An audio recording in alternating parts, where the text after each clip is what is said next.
Hey, welcome back. You are listening to Get Down to Business. I'm your host, Shalom Klein, and I am absolutely thrilled to be joined by Doug Thompson. I've been looking forward to this conversation for a while. Doug is a passionate storyteller, TEDx speaker, and we'll get more into that background, but I love storytelling. I think everything in business needs to be about storytelling. So, Doug, I love to start in the very beginning. Tell us a little bit about yourself.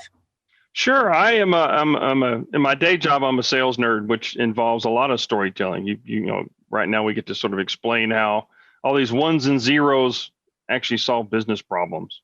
And it's best done through story. But I'm a retired 2-time Ironman triathlete, so I just like suffering. And then, there's always good stories that come out of suffering. So it's a little bit about me. I love it. Sales nerd. Hey, I can relate on so many levels, and I'm a marathon runner. And hey, listen, I'm an Army officer, so I love to challenge myself all the time.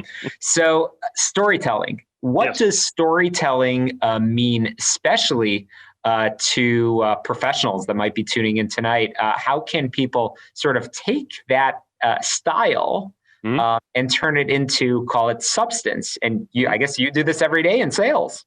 Yeah, I do. And, it's sort of funny. When you talk to some really bright technical people and you listen to them talk amongst themselves, they get into what I call tech-splaining, to borrow, the old mansplaining that we call it tech-splaining. And they talk in this very technical jargon. Maybe they're talking Python or algorithms or whatever these things go on. And amongst themselves, because they share the same language, it makes sense. But in business, a lot of times you're talking to people who really don't understand the technology and frankly, really don't care. They have a business problem they want to solve. And so you have to sort of learn to explain what the technology does in a language that they understand. And again, this is applicable to anybody. It doesn't have to necessarily just be technology, but don't get into the know who your audience is. And this is something I discovered over my years and decades in technical sales is when I told stories, and sometimes they're analogies, sometimes they're metaphors, but if I'm talking in a frame of reference from which the customer is familiar, they're more willing to listen and get it and sort of understand what goes on. So that's why I do and leverage that. And I try to teach this to other people. And it really changes lives when they learn that language and how to think in story is what I like to call it. I love it. And so I can tell that this is your passion, mentoring other folks in technology. Stop tech-splaining, start storytelling, which is great. So, Doug, I guess simple question over here is, does everybody actually have a story? Everybody has a story. And, I have grandkids, and this is what really reaffirms that at one point in time, we learned to tell stories, it's explaining things. And as parents, we tell children's stories, but somewhere as we grow up and we start adulting, we forget that skill. And our brains from the caveman days are wired to understand in stories. So everybody's got that. And it's just simply thinking differently about it. It's how would I share this with somebody that has really no frame of reference, but the underlying content or concept is important to them. How do I think about it? So this morning I was, just doing something with my granddaughter and, hey, this would be a great story to do. So I try to think in these things, always on the lookout for it, but everybody's got a story. It's just getting your subconscious to say, here's the biggest thing is the inner bully comes in.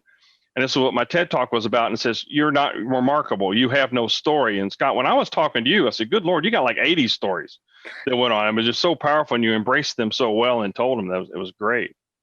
It's fun. And lately I've actually been doing some teaching, and it's interesting because definitely storytelling is applicable in education. I believe, honestly, we are all educators, much like we are all storytellers. We're all educators. And I simply share my story and I use it as a method to hopefully inspire folks to grow. And that's really what Get Down to Business is all about. But speaking of Get Down to Business, so this is our show, but you have a show as well. You have a tech story podcast where you put these lessons into practice and inspire a lot of folks yourself. So tell us a little bit about how that came to be and what is the sort of a mission of Tech Story. Yeah, it sort of came about. Again, we're sort of realizing who my audience was and who the people that needed to learn to tell these stories the most, and that I could relate to the most because I've spent my life in technology, and I love podcast. I love talking. The most dangerous place is between me and a microphone, so that's just natural that I'd be a podcast host where I get to do that. And I wanted to sort of get a format and learn, again, meet interesting people that had great stories. And it doesn't necessarily focus on technology. That's the great part about storytelling, is that the format and the framework of a story is very similar regardless of what it's about. You know, you have the arc, the hero's journey, or what have you, and you can use that and twist it, not twist it, but you leverage it in many different ways. And so through my podcast, I interviewed some very, very brilliant technical people that had a great story with it, but then some people that just told good stories. They were good writers. And in this next season, I'm going to focus on more of that. I'm going to get some actors. I want to get some writers. I want to get some producers. So those people that produce stories, TV, movies and things like that, that's their life. There's a lot of tips and and tidbits we can pull from that to use and leverage in our everyday life and telling stories. That's awesome. And listen, you practice what you preach. So you are a technology nerd, as you said, sales nerd too. You've been embracing different tools. So folks that connect with you, and we'll make sure people know how to connect with you on LinkedIn, we'll see a lot of your videos that you've been posting. So I guess tell me how 2020 and this era of COVID, what has been the silver lining for you? I'm big into focusing on the positive sides of things. What have you done and implemented this year in either your LinkedIn videos, your TEDx talks, anything that you've been doing? Tell us something inspirational. Yeah, I tried to do this before, but it sort of expanded on it. We sort of live in this life with a screen now. And a lot of my videos I try to take outside and it's doing an activity. There was a span there, a month, where I was writing a lot of checks for construction and landscaping of the backyard. But there were different stages of it, and I sort of used the metaphor of going into life and doing different things like that people could relate to. And so I try to make it where it is not, it's not the same thing every time, but it's me just having a conversation with my audience on and trying to bring a mindset and more positive, because we all needed uplifting things during this time. Because it's easy. When my daughter and I were talking on a walk this morning, that we figure, you sort of have this hormonal imbalance or balance in your life when you're dealing with stress, and and you start reaching a threshold before you boil over with somebody that you've been cooped up with, the cabin fever. And I think with COVID, everybody starts at 25%, so it's automatically higher. So how do you inject some humor and lightness and some positivity into that? And that's what I wanted to focus on during this time. Well, that's inspirational right there. So Doug, if there's one action item that you want our listeners to take away from our conversation, what is the one thing that they can implement I'm a big believer in take advantage of our remaining weeks of 2020. We're not done with the year yet. It ain't over till it's over. So what is that one action item that people can put into practice this week, this month? Yeah, I mean, we're all making these New Year's resolutions, right? Well, why don't we start a month ahead of time so that we sort of can ramp up and get some momentum going into that? Because we're real passionate. You look at gym memberships. You're passionate for about 2 weeks, and then you sort of die off. So get in, just do it. And you do have a story. Find your if you have that inner voice that's talking with you, and saying, "Well, I don't have a story to tell," or I don't look good on camera. Ask it a question of why. Give me proof of why I'm not doing that. And you'll find out that inner bully quickly has no proof.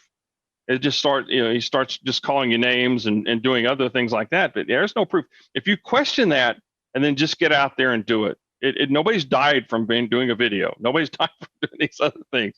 So just get out there and do it and start the year now. And you have some momentum when you're going into the first of the year. Just make it happen. Don't plan. Just, you need to have some planning time. Don't get me wrong, but ultimately get into practice and make things happen. So again, I've been chatting with Doug Thompson, a passionate storyteller, TEDx speaker, and again, can be found sharing his passion for storytelling in his LinkedIn videos and his Tech Story podcast. So Doug, you're an inspiration, my friend. How can people learn more about you, subscribe to the podcast, and hear about the stories that you're telling every day? Sure, thanks. LinkedIn is where I'm most active on that. I'm the Doug Thompson on that. I connect with just about everybody, and I'm happy to have a conversation with you on that. Also, the Tech Story, you can go to techstorypodcast.com or any of the major podcast platforms. I'm on there. Tech Story Podcast is it, and I'll be starting the new season right after the first of the year. So just come out, tell me a story, or let me know where you're having a problem telling a story, and let's fix that together. It's exciting. Again, Doug Thompson, thank you so much for joining us on Get Down to Business. Come back and continue telling your stories in the coming months. But again, appreciate you. We'll be back in Get Down to Business, the show all about small business, jobs, and entrepreneurship. After this quick break, as always, make sure you click subscribe, rate, and review. It makes it easier for others to find it. Be sure to find my other podcast, We All Serve, also available wherever your favorite podcast platform is. We'll be back and Get Down to Business in just a moment.